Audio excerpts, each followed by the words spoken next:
Guys, Spartantrigger. Sorry for the lack of videos and lack of content in the past few weeks.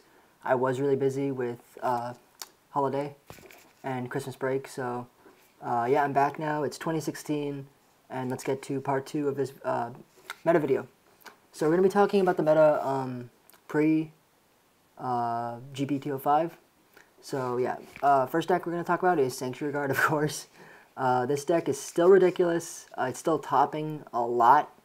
We see it topping a lot more in ARG because best 2 out of 3 is better for this deck, especially when this deck doesn't open as optimal.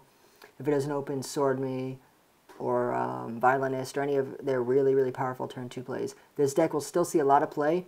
I believe with GBT07 they're getting another grade 3, which is a stride break. When you stride Regale onto it, you can I think counterblast 1 and call a grade 1 from deck.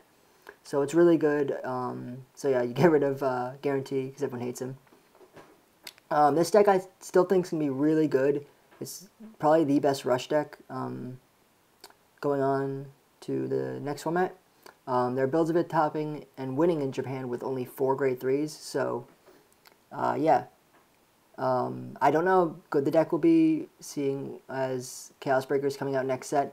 And that deck is just dominating in Japan right now. It's so good. So yeah, I don't know how good Sanctuary will be, but we'll see. Next deck, Metalborgs. This deck, you see it a lot in Bushiroad and ARG events. It does very well. Laurel is a card. So yeah, this deck is seeing a decent amount of play in the TCG over here. But in Japan, with Laurel at 1, the deck can't really function as well. I mean, because 4 Laurel is better than 1. The guard restriction, combined with the break ride, combined with the restanding, it's just ridiculous. And with a lot of players playing the unflip PGs that cannot protect rear guards, the deck gets even more powerful. So yeah, definitely expect to see this if you go to an event. It can catch you off guard because they can Laurel anytime. They can Laurel grade 2 if they want. So yeah, watch out for the deck. It's really good. Next deck is Brawler. Is the big. This is the board. I call it the board wipe deck. It is essentially the board wipe deck with. It has a lot of really good early game plays from Seishin to Chatra to what's it called? It's their it's the 9K, I can't remember its name. Skyhall, that's it. The Counterblast 1 kill a front row. It's a really good anti-rush card, and they normally play 2 to 3 copies of it.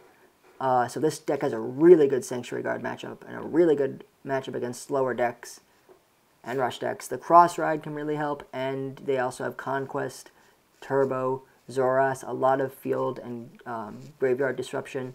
The deck's really good. It's really consistent. If I'm not going to play the X at probably the next event, I'm really looking at playing some form of Narukami. The deck's going to be really good. So yeah, definitely plan to face this deck. You'll probably play it at an ARG. The deck's pretty popular. It tops frequently. It has a really good Shadow matchup, really good Royal matchup. It's really Vanguard centric, so it's really I assume it'll be really good against Link Joker because it just board wipes really quick. So yeah, definitely look forward to seeing this. Next deck is Messiahs. Yay, the deck that's really expensive. With Amnesty getting more support in Excelix Messiah, you need to flip up an Amnesty, so that caused the card to go up in price again. So it's a pretty expensive stride, sitting at around $50 to $55 for the regular, and I don't know what the nice looking one they have on the screen here is. Probably like $65, $70. So yeah, the deck's pretty expensive. I feel that this deck will get a lot better because this card is going to be key on how many copies you play in the Link Joker Mirror match. With decks like Glendios, Chaos Breaker, and Messiah, there are going to be a lot of players playing a good amount of Amnesty. I think probably 2 is going to be the safest play in most extra decks, just because the fact is it'll be your win con or your way to get out of the Link Joker Mirror. So this card is going to be really important in the upcoming months, especially with Chaos and Glendio seeing a lot of play to counter the faster decks in the meta, because they're more of a, especially Glendios, it's a slower deck, and Chaos can play aggro and tempo by playing the early game block, so they can just take a bunch of damage, get Limit Break off earlier if they don't already have the Limit Break remover or Colony Maker to go into that play. So this card's going to be really important in the Chaos Mirror. So yeah, and with the other support the deck's getting, I think it's going to be really good. You can play maybe like Messiahs with Freeze Ray Dragon. I saw Mason Clark from the Science of Vanguard. Check out their channel, they're pretty awesome. He was trying out that deck. I tried it out. It's really funny, especially against Royals and Shadows. They crit you, you lock 2 cards. It's just really dumb. So yeah, this deck I think we'll see a bit more play. It is a slower deck being Generation Break, but I think it's pretty fun, and I'm looking forward to it getting more support. Excelix is really good, and it's I think you can use it your first try. Correct me if I'm wrong. And the last deck we're going to talk about is, yay, Bluewave, more Aquaforce. It's Aquaforce. This card right here being the best Stride Withstander for the cost of discarding 1. It's really, really good. It's better than the Ace. It's better than the new Baton one, and I think that's all they have so far. Correct me if I'm wrong. I'm really bad at memorizing some of the lesser known cards in the meta. So yeah, Bluewave. It's really good. It's a fast. It's Aquaforce. It's fast. I don't know what build I like better, this or Ripples. Ripples, varying on the build, can play a really good 2-game, like a God 2-game with Turtle and Pavroth and stuff. But this deck, it's really good for what it is. You have Fuivos, you have a bunch of other stuff, which is a Wave, which is really, really good. You get Retire plays now. They have Retire plays with their Strides. Guaranteed retires. Their starter is really, really busted. If you set up that play, it's dumb. It's really, really dumb. You have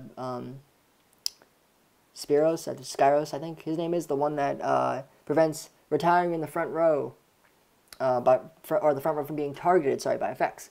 So Chaos can't target it. Big Crunch and Root Flare are going to be key to getting rid of those Tidal Assault and Magnum Assault columns. So yeah, so I think this deck's, it's going to see a lot of play. It's really, really good.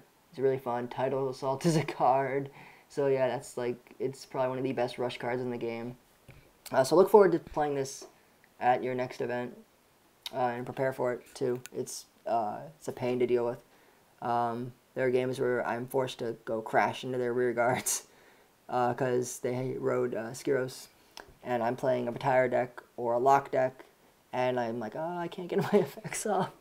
So yeah, this deck's really good. They have a really good withstander. They have the Tetra, which withstands, and they have the break, the Stride Break combo, which is really, really dumb. So yeah. Thanks for watching, guys. Again, sorry for the lack of videos. I've been really busy with school coming up and stuff. I will probably have a deck profile for you guys this week. So in the comments down below, I could either do the Cross, Shadows, Sanctuary Guard, or Seekers, which I just built Seekers.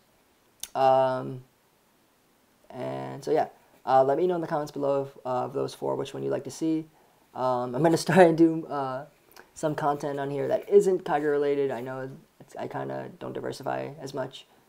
So yeah, rate, comment, sub. Thanks for watching again, guys.